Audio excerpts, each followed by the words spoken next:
جب فرعون ماہ اپنے لشکر کے غرق ہو گیا اور مصر فتح ہو کر بنی اسرائیل کے ہاتھ آ گیا، اللہ رب العزت کی طرف سے حضرت موسیٰ علیہ السلام اور بنی اسرائیل کو قوم جبارین سے جہاد کرنے کا حکم ہوا۔ حضرت موسیٰ علیہ السلام مجاہدین کفر شکن کو لے کر وہاں پہنچے۔ کنعان کی زمین میں مجاہدین کے خیمے استادہ کر دیے اور شہر بلقاء پر حملہ کا ارادہ کیا۔ قوم جبارین نے جب یہ دیکھا کہ موسیٰ علیہ السلام مع بنی اسرائیل کے حملہ کرنے والے ہیں، چونکہ ان کو معلوم تھا کہ حضرت موسیٰ علیہ السلام کے مقابلے میں فرعون اور اس کا لشکر شکست کھا گیا اور غرق ہو کر تباہ و برباد ہو گیا، تو ہم ان کا مقابلہ نہیں کر سکتے۔ اس لیے قوم کے سر آوردہ اور معزز لوگ جمع ہو کر بلعم بن باورا کے پاس آئے اور کہا، موسیٰ علیہ السلام بہت تند مزاج ہیں، بڑی قوت اور شوکت و دبدبہ والے آدمی ہیں، بہت بڑا لشکر لے کر ہمارے ملک پر حملہ کرنے والے ہیں، وہ ہم پر غلبہ حاصل کرنا چاہتے ہیں اور ہم کو ہمارے ملک سے نکال دینا چاہتے ہیں۔ آپ سے ہماری یہ التجا ہے کہ آپ دعا کر دیں کہ وہ واپس چلے جائیں اور ہم سے مقابلہ نہ کریں۔ بلعم بن باورا نے جواب دیا، دینہ و دینی واحد وہذا شیء لا یقون، ایسا نہیں ہو سکتا، وہ میرے ہم مذہب ہیں، جو ان کا دین ہے وہ میرا دین ہے، میں ان کے حق میں بد دعا کیسے کر سکتا ہوں؟ میں جانتا ہوں وہ اللہ تعالیٰ کے نبی ہیں اور ان کی مدد کے لیے اللہ کے فرشتے اور ایمان والے ان کے ساتھ ہیں۔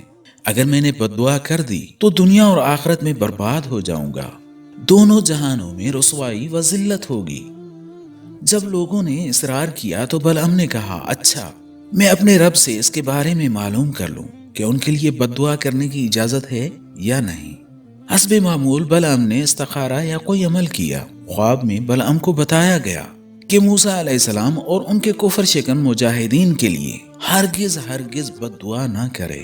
بلعم نے استخارہ کی بات صاف انکار کر دیا کہ مجھے بد دعا کرنے سے سختی کے ساتھ روک دیا گیا ہے۔ بعض روایات میں آتا ہے کہ شاہ بلقاء نے دھمکی دی کہ اگر بد دعا نہ کی تو تمہیں سولی پر چڑھا دیا جائے گا، جبکہ بعض مفسرین اس کے قائل ہیں کہ قوم نے ایک بہت بڑی رقم رشوت کی ہدایہ کے طور پر اس کی بیوی کو دے کر اس کو آمادہ اور تیار کر لیا۔ بلعم کو بیوی سے بے انتہا محبت تھی، بیوی نے اس کو بد دعا کے لیے تیار کر لیا۔ بادشاہ کی تخویف اور قوم کی آہوزاری اور تذرہ بہت زیادہ ہوئی، نیز بیوی کی ہٹ حد سے زیادہ ہوئی اور بیوی کی محبت اور مال کی طلب میں بالکل اندھا ہو گیا اور اپنے گدھے پر سوار ہوا۔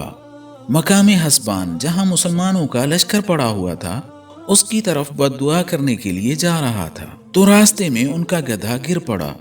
بلعم بجبر اس کو آگے چلانا چاہتا تھا، سواری کے رکنے اور اس کے گرنے سے اس کو کوئی تنبیہ نہ ہوئی تو بحکم قادر مطلق گدھا بولا کہ اے بلعم، تمہارے لیے خرابی و بربادی ہو، تم سوچتے اور دیکھتے نہیں ہو، میرے سامنے فرشتے موجود ہیں جو مجھے آگے نہیں جانے دیتے، پیچھے کی طرف مجھے لوٹا رہے ہیں۔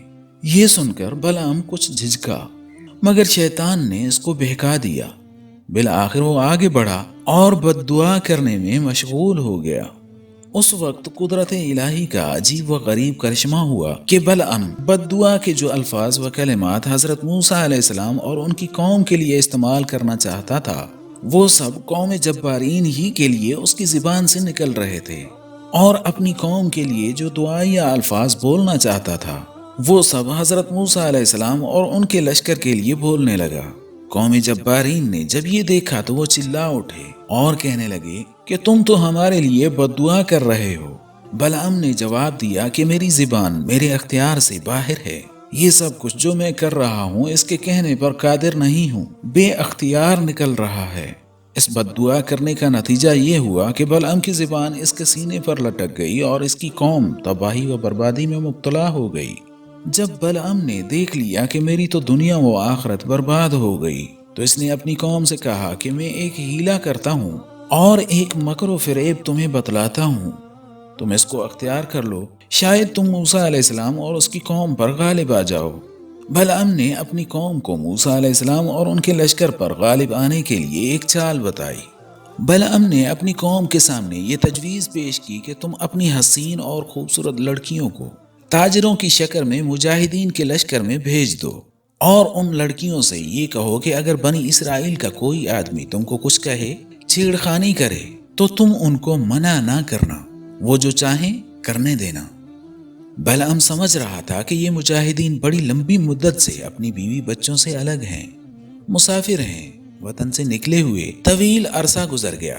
ان کا بدکاری میں مبتلا ہو جانا اس کو آسان معلوم ہو رہا تھا۔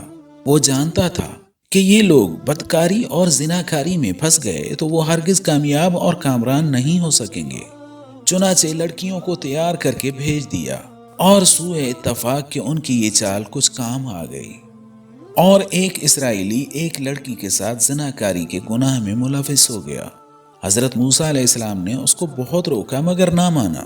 بالآخر نتیجہ یہ ہوا کہ بنی اسرائیل میں ایک طاعون پھیلا، اور ایک ہی دن میں 70,000 اسرائیلی مر گئے، یہاں تک کہ اس زانی اسرائیلی اور اس لڑکی کو قتل کیا گیا، اور ان کی لاشوں کو منظر عام پر لٹکا دیا گیا۔